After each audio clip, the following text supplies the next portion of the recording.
Hello and welcome back to my opera channel. I'm Avi and this is your Ring Cycle 101 crash course. But before we get into the Ring Cycle crash course, I would like to thank today's sponsor. Yes, today's sponsor, Primephonic.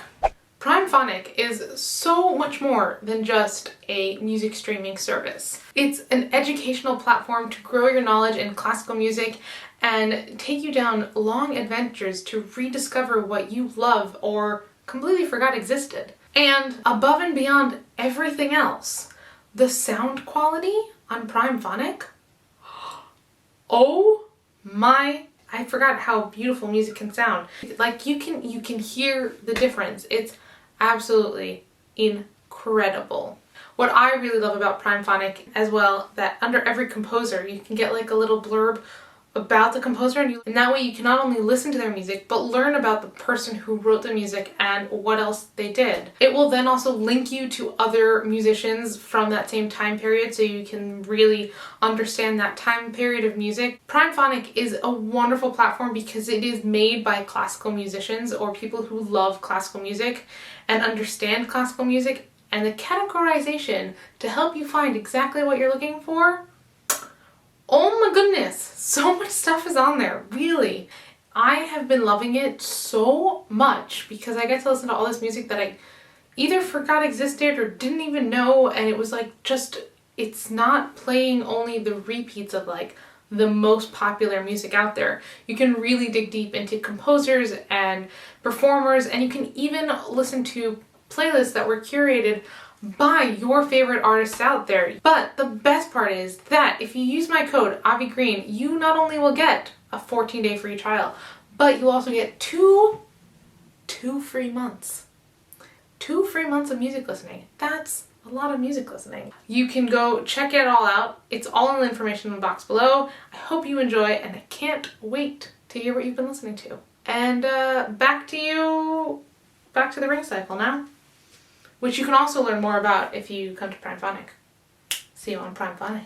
So, first things first, The Ring was written by, yes, Wagner. You all got that. Everyone knows that by now. Great. And it is a 4-part opera saga, which takes 4 nights to binge watch, and we will be doing so this week on the channel. But first, who's who? Because like Lord of the Rings, you can get confused with all the characters, and in Game of Thrones.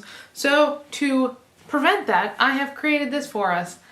First off, we have the gods. Ta-da! We have the king god and the ruler of all gods, Wotan. Now, the whole story sort of revolves around him, but also not quite. And then he is married to Frigga, goddess of marriage. And she has 3 siblings. Donner, god of thunder. You might know him also as Thor, but here is Donner, god of thunder. Then we have Frau, who is god of spring. And then lastly, you have Freya. Now, Freya is the goddess of love, youth, and beauty. Love, youth, and beauty, which in my opinion is a lot to have on your plate. But before we continue with the gods, I want to go back down here to the Rhine maidens. That was a long name there, guys. Now, the 3 Rhine maidens are Voglinde, Velgunde, and Roskilde. Now, these 3 Rhine maidens are set in the Rhine. They live by the rocks of the Rhine, and they're there to protect the gold, das Rheingold, the Rheingold. Now, with that being said, at the beginning of the opera, a dwarf, over here on this side, Albrecht, is in love with them, and he wants to get the gold. So we have then the dwarfs here, and Albrecht is the gold thief, and then becomes sort of like ruler of the dwarves because of the fact that he possesses the gold, renounced love, and was able to mold the gold into a ring and a helmet that makes him like invisible and can transform into things, and yes. But then, let's get back to the gods. So now the gods are now wanting to move into Valhalla, you know, the famous Valhalla, and they have commissioned the giants, Falstaff, Falstaff is a different opera, different composer, born the same year, Fasolt and Fafnir, who are also brothers, to build the castle, the fortress. Now, here's the thing. Fasolt is in love with Freya, the goddess, and they have said that the price of Valhalla would be to get Freya as his wife. Now, here's the catch. In order for the goddess to stay young and beautiful and strong, they need Freya, who has a set of golden apples that keep them young. So they don't actually want to get rid of their sister, and they also don't like that Wotan came up with the idea of like, hey, we don't like her anymore, so we'll get rid of her. No, we love her. We don't want to get rid of her. She helps our skin stay beautiful. So then we meet Loge, who you might know him as the demigod of fire, which is exactly what he is here as well. Demigod of fire. Because he is not one of the main gods, he also knows what's going on Earth, and he discovers that Alberich has stolen the gold from the Rhine, and then he suggests to the gods, maybe instead of giving up Freya, we'll go down and steal the gold from Alberich the dwarf from the mines, kind of like hi-ho, and we will give the gold to the giants. Now, if you have read Lord of the Rings, if you have watched Lord of the Rings, if you have watched any kind of fantasy, political, drama type film, Game of Thrones, you know that once someone obtains power, they don't really want to get rid of it. Hence, when they go down to Alberich, he doesn't really want to give them the gold. But they take it by force, but then Wotan doesn't want to get rid of the gold. In the end, he does get rid of the gold, and Fafnir then is very happy because he doesn't really care about Freya, he just wants gold and money and fame. And he then takes the gold, kills his brother, and evidently turns into a dragon later on in the story. So that is how the gods then move into Valhalla. Now, there is also the goddess of earth and wisdom and fate, and that is Erda. And she is kind of like the North Star in this whole thing. Yes, she's in the earth, but she is the North Star. And she makes sure that Wotan gives up the gold, and she's also the mother of the Norse, which is kind of like, you know how in Hercules there was those three sisters with the one eye and the string and they can cut people's lives? The rulers of fate, that is the same thing here, and they are called the Norns. And they're Erda's daughters. We have no idea who their father is, but they are the weavers of fate, just like in Hercules. Now, here is where things get juicy. As we said, there is a special connection between Erda and Wotan.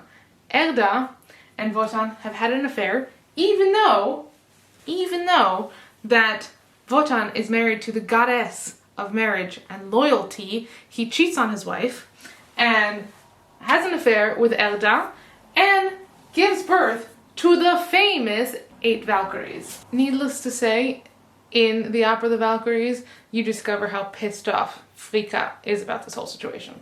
So the Valkyries bring the dead heroes up to Valhalla on horses with wings. And the leader of the pack, we have 8 sisters, and the first one is Brunhilda. You can go and watch me make the costume up there. And she is the star favorite. So what we're going to do is we're actually going to take a highlighter. We're going to highlight her because she is super importante. Because without her, the rest of the opera really just falls apart. And then we have but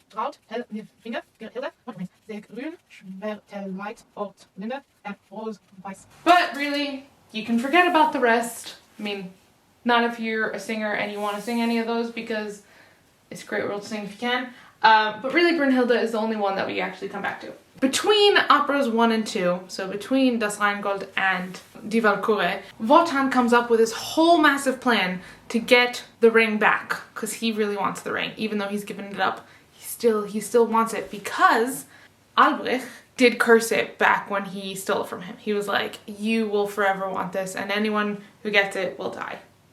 Now, in order to get the gold back, he needs a mortal son. So, once again, our god of everything, one-eyed god, Wotan, yes, he's like Odin, he only has one eye. Same character. cheats on his wife again with an unknown mortal woman and gives birth to twins. Now we're gonna get a little Star Wars here because the twins are now separated at birth. We first meet Sieglinde, who is married to the awful, terrible leader of Nyland, or tribe. So the leader of the pack, and that is Hunding. And in Hunding's house, there is a giant tree with a sword in it, kind of like Arthur's stone, you know, like the sword and the stone. It's meant for the one person to get it. Now that person is Siegmund. Now, you may ask, why are they written here together? Because Siegmund and Sieglinde are actually twins that were separated at birth, as I said before, and it's a bit incestuous because one stormy night, Siegmund comes up to the house and is just like, I really need a place to stay. He sees Sieglinde and they fall in love, and then they remember that they've met before, and then they decide to like consummate their siblinghood, and they become Jaime and Cersei, and then they are the Varsung, and they give, so Siegmund, who's basically Jaime Lannister, and Cersei, who is Sieglinde, and they give birth to Siegfried. And yes, Siegfried as in the opera. Now, I would like to say he's like Joffrey, but actually he's much sweeter, and well, he's not the sharpest tool in the shed, but he's also the bravest tool in the shed, and he really just goes through with everything. Siegmund is then killed at the end of the opera, and Sieglinde dies at birth because isn't that all women's fate in fairy tales, I guess? So Wotan has asked Brunhilde to help him kill Siegmund because Fricka is very mad about this thing, because he is meant to return the ring to the Rhine for his father, but Fricka says, no, you messed up, you gotta kill him. So he kills him, not before these two have a little fun time and create this guy. Now this guy then is raised by Mime, Albrich's younger brother, and then he travels the world, meets a dragon. That dragon is then Fafnir, who is stabbed in the heart by the sword that Siegmund was able to pull out of the tree in Hunding's house. Then Siegfried, after he kills the dragon, which is Fafnir, he takes the gold, he takes the ring, and continues to find a beautiful maiden named Brunhilde, who is stuck on the top of a mountain and surrounded by fire, and only the most courageous of men can let her go and kiss her awake, kind of like, yes you said it, Sleeping Beauty, because she refused to follow her father's orders and kill Siegmund.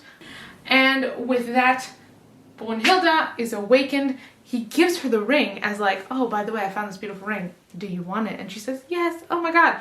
Not realizing, hey, that's actually my nephew. Yes, they have a little thing, kind of like Jon Snow and Khaleesi. Like I said, very important character. Now, Siegmund and Brunhilde have a happy ever after, sort of, because then Götterdämmerung starts and Siegfried meets the Gibunchin. That's not their name.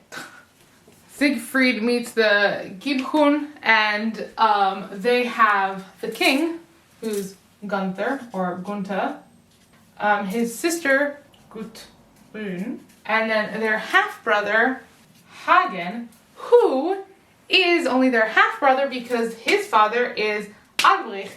Yes, the dwarf gold stealer.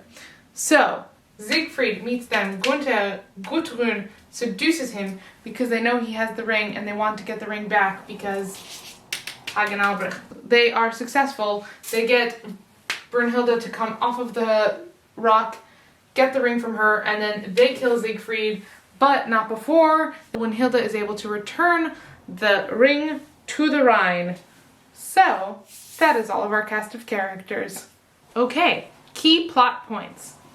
So, of course, the first, most important key plot points, the Rhine gold, which is then turned into the ring, which then pays for Valhalla, because they don't want to pay for Valhalla with their sister Freya, because she keeps the golden apples that keeps them young.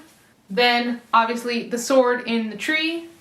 Brunhilde Fafnir's up twice. Siegfried is not the brightest bulb in the shed, or the sharpest tool, or the I don't know, what are other terms for that? He's not the brightest. Yes, that is the dragon, which is actually Fafnir the giant. Yes, Brunhilde did sleep with her nephew, and the gold is returned to the Rhine as if nothing happened by the end of these 15 to 16 hours of saga. So you may be asking yourself, why should I watch this whole thing? Why should I even consider spending my time watching these gods and dragons? And I could just watch Lord of the Rings.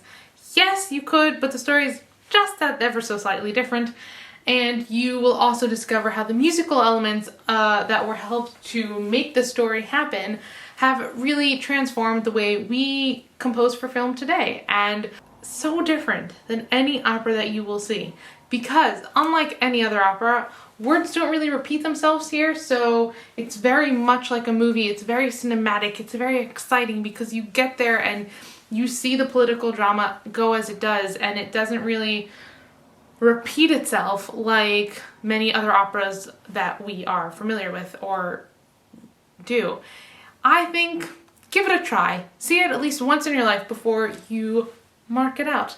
Although I do think that this is something that needs to be seen live, although I have not seen it live yet. I have watched it online several times and unfortunately have never been able to go. I hope one day I will go and see the full ring cycle out in the open, and I will then bring lots of snacks.